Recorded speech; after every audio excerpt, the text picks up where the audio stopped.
Hey guys, it's Robbie Kareem coming at you with yet another movie review in the same night. Tonight, my second one has to do with, ooh, it got cold out here.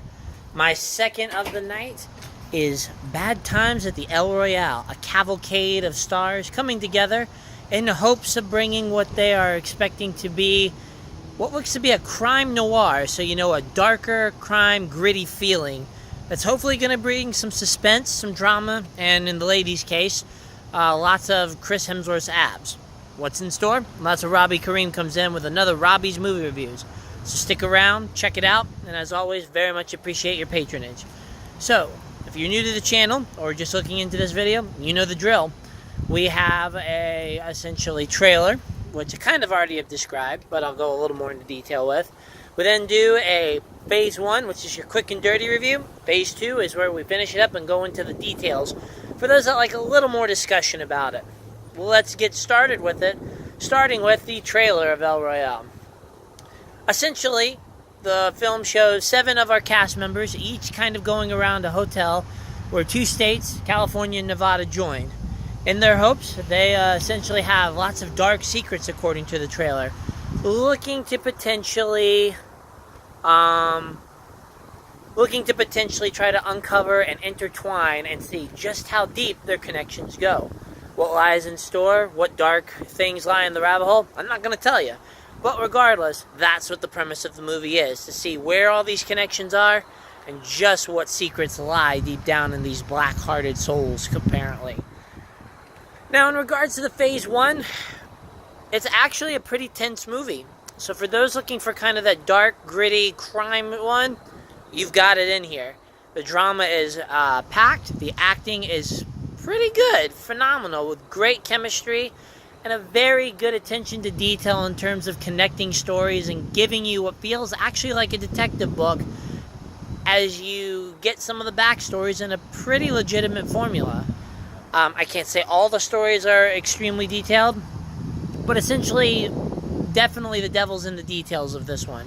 You get your money's worth because you're going to be sitting in the theater for a while, but that's also because of the fact that the pacing's probably not going to be for everybody, primarily in the terms of just it's a lot more dialogue and character-based than actually action-based. So you need to be ready and prepared to probably get a little comfortable, or at least find a way to keep yourself awake if you're not one of those fans who's about dialogue and story character development and want a little more to it. But otherwise, a solid piece of work nonetheless. In terms of its genre, I can't say it's my favorite of the bunch, but it's still pretty good. So I'm going to give it an 8 in terms of its category. Movie overall, probably a 7, 6.5 at the lowest for me. That's kind of where Phase 1 ends. Feel free to duck out if you're done with kind of the quick and dirty. But otherwise, stick around, because here comes the likes and dislikes to give us a little more detail. But first, I'm going to get in the car, because it's getting a little chilly out here with the wind. Now, in regards, as you get a close-up of my lovely face, essentially, the like starts with the fact of the acting, which is probably my favorite like of all. The Bad Times at the El Royale really kind of had to dig deep and really cast people that would play these darker roles. For the most part, I think they nailed it.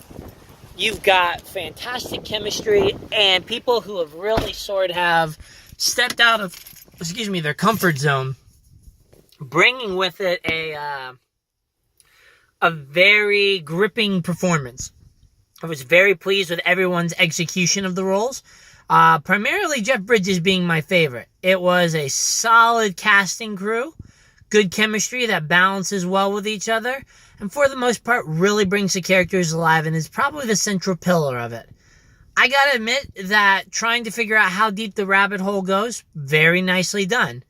There are some dark-seated stories, and it's definitely not the darkest I've seen. There have been plenty of noir films that will easily trump this one. But there's some decently dark pleasantries with it that you want to probably get on hold with and check it out.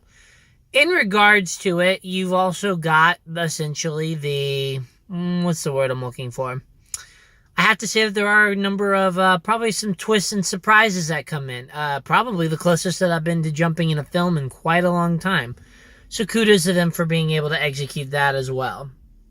I would also say, to be honest, that when it comes down to probably the intertwining, good attention to detail. Probably a little too much in my opinion, but one hell of a detailed movie that if you love these kind of book presentation, or I should say film presentations of books, where you're getting into the thoughts, you're getting into the characters, you're learning their backstories and trying to grip to see how they're going to change in the short time span. Well, that is kind of where this movie is going to be right up your alley for bread and butter.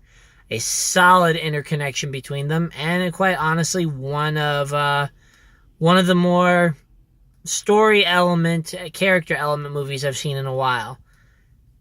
Outside of that, I'm trying to think if there was anything. Oh, yes, I'm sorry. Of course, the other thing, you got some classic tunes, and they rock.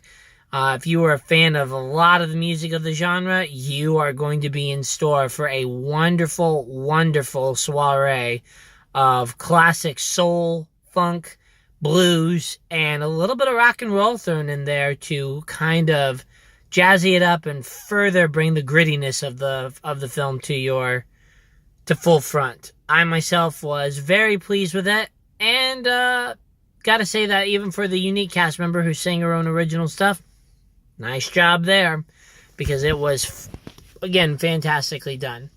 But that's kind of where my main likes are, and and if there's any other ones, of course, I'll interject, but let's go to the dislikes now. In regards to the dislikes, the first thing is not all the characters, of course, have equal intervention, and while I have to give them props that they tried to space it out, there were a few characters who I felt a little short-sighted on. You'll definitely see probably 4 of the characters with the most in-depth dive, 1 that's decently but still not developed, and 2 that are kind of meh. Very simplistic compared to the other complex cases you've got in here.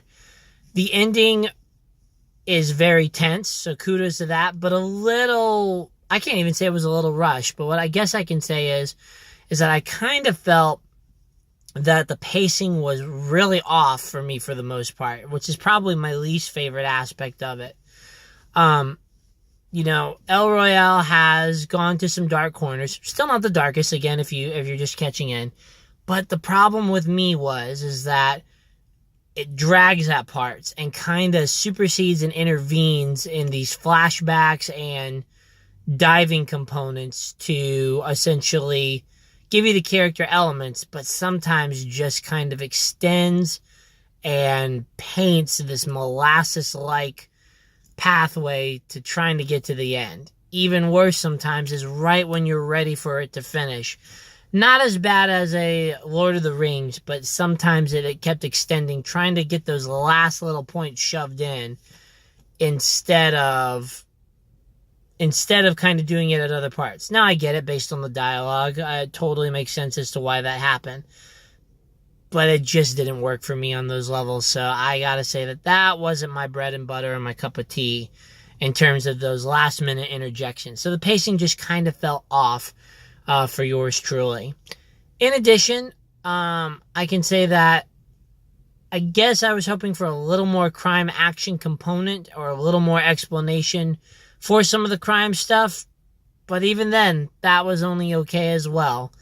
And I gotta say that for what I was thinking was going to be a super deep secret, secrets weren't that shocking to me. So I can't say that they're not awful, but I also can't say that they're the most unique either. But definitely a number of twists there to try to keep things interesting. Anyways, I think that's about all I've got for the dislikes, to be honest. And kind of that, what I've said is more about the pacing and the choices they made of the scene editing more than anything was my biggest kind of kryptonite for this film. Anyway, let's wrap this up. The truth is that the El Royale has a lot of darker corners that it likes to travel to and does a fantastic job of intertwining and trying to keep everybody relevant in this 2.5 hour film. The biggest thing for me is it needed to be probably a half an hour shorter, or probably needed to be a little more edited in order to either increase some pacing and some suspense instead of tension, or at least trying to get it so it didn't feel like it was dragging till the end of time. Now, of course, I am coming off of a second movie, so we have to factor that into account. But still, outside of great acting and solid cast, this is not going to be a movie for everyone. So if you're not willing to go into those darker corners and you're looking for a little more gusto behind your movies, as in the blockbuster treatment, you're going to want to skip this one. And in my opinion, outside of fantastic editing and acting and storytelling, this one's probably best left for home as well, where if you get bored, you shut it off and go on to another movie. Otherwise, that's about all I got.